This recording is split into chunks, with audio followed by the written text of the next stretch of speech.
స్థానిక సంస్థల ఎమ్మెల్సీ ఎన్నికలపై వైఎస్ఆర్సీపీ అధినేత వైఎస్ జగన్ ఫుల్ ఫోకస్ చేశారు. ఇప్పటికే ఉమ్మడి విశాఖ జిల్లా ప్రజా ప్రతినిధులతో వరుస సమావేశాలు నిర్వహిస్తున్న వైఎస్ జగన్ కాసేపట్లో యలమంచిలి, భీమిలి నియోజకవర్గాల నేతలతో సమావేశం కానున్నారు. తాడేపల్లిలో జరిగే ఈ భేటీలో 2 నియోజకవర్గాలకు చెందిన జెడ్పీటీసీలు, ఎంపీటీసీలు, కౌన్సిలర్లు పాల్గొంటారు. ఇప్పటికే ఎమ్మెల్సీ ఎన్నికల బరి నుంచి టీడీపీ తప్పుకోగా వైఎస్ఆర్సీపీ అభ్యర్థి బొత్స గెలుపు లాంఛనం కానుంది. ఇక ఇదే అంశానికి సంబంధించి మరిన్ని అప్డేట్స్ అందించడానికి మా ప్రతినిధి రవీందర్ లైవ్ లో సిద్ధంగా ఉన్నారు. రవీందర్,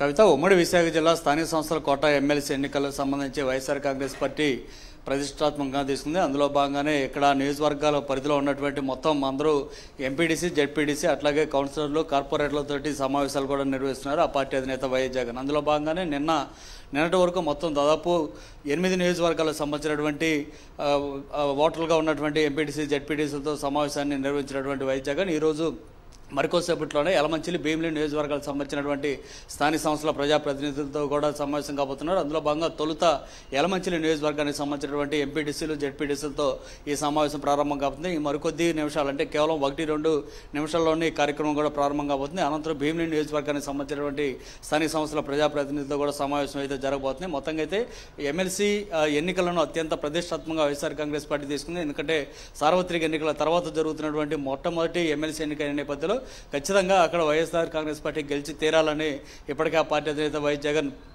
ప్రతిష్టాత్మకంగా తీసుకున్నారు. అందులో భాగంగానే సీనియర్ నేత బొత్స సత్యనారాయణ అభ్యర్థిగా కూడా ప్రకటించారు. అయితే మొన్నటి వరకు కూడా అక్కడ తెలుగుదేశం పార్టీ తరఫున అభ్యర్థిని బరిలో దించాలని ఆ పార్టీ అధినేత చంద్రబాబు నాయుడు తీవ్రంగా ప్రయత్నాలు చేశారు. కానీ అక్కడ వైఎస్ఆర్ కాంగ్రెస్ పార్టీకి అత్యంత బలం ఉంది. దాదాపు 400 పైగా ఓట్లు అధికంగా ఉన్న పరిస్థితి ఉంటే కేవలం కుట్రలు, కుతంత్రాలు నమ్ముకొని అభ్యర్థిని పెట్టాలని నిన్నటి వరకు కూడా తెలుగుదేశం పార్టీ భావించింది. కానీ వైఎస్ఆర్ కాంగ్రెస్ పార్టీకి సంబంధించినటువంటి ఎమ్మెల్సీ ఎవరైతే ఆ ఓటర్లుగా ఉన్నటువంటి జెడ్పీటీసీలు, ఎంపీటీసీలు, కౌన్సిలర్లు వీరంతా కూడా అత్యంత స్ట్రాంగ్గా ఉన్న నేపథ్యంలో వారి తెలుగుదేశం పార్టీ నేతలు చేసినటువంటి కుయుక్తులు వారి ముందు పారలేదు. ఈ నేపథ్యంలోనే ఖచ్చితంగా వైఎస్ఆర్ కాంగ్రెస్ పార్టీ అభ్యర్థి బొత్స సత్యనారాయణ గెలుపు అనేది ఖచ్చితంగా లాంఛనంగా కాబోతున్న పరిస్థితి అయితే కనిపిస్తుంది. అందులో భాగంగా చివరి నిమిషంలో తెలుగుదేశం పార్టీ తన అభ్యర్థిని బరిలోకి పెట్టని పరిస్థితి ఉంది. ఈ నేపథ్యంలో ఇప్పుడు వైఎస్ఆర్ కాంగ్రెస్ పార్టీ అభ్యర్థి బొత్స సత్యనారాయణ గెలుపు లాంఛనం కాబోతుంది. కాకపోతే అక్కడ ఒక ఇండిపెండెంట్ అభ్యర్థి షఫీ అనేటువంటి వ్యక్తి నామినేషన్ వేశారు. అయితే నామినేషన్ వేసినప్పుడు కూడా ఆయన విత్డ్రా ఏమైనా చేసుకుంటారేమో వేచి చూడాల్సి ఉంది. ఒకవేళ విత్డ్రా చేసుకోబోయినప్పుడు కూడా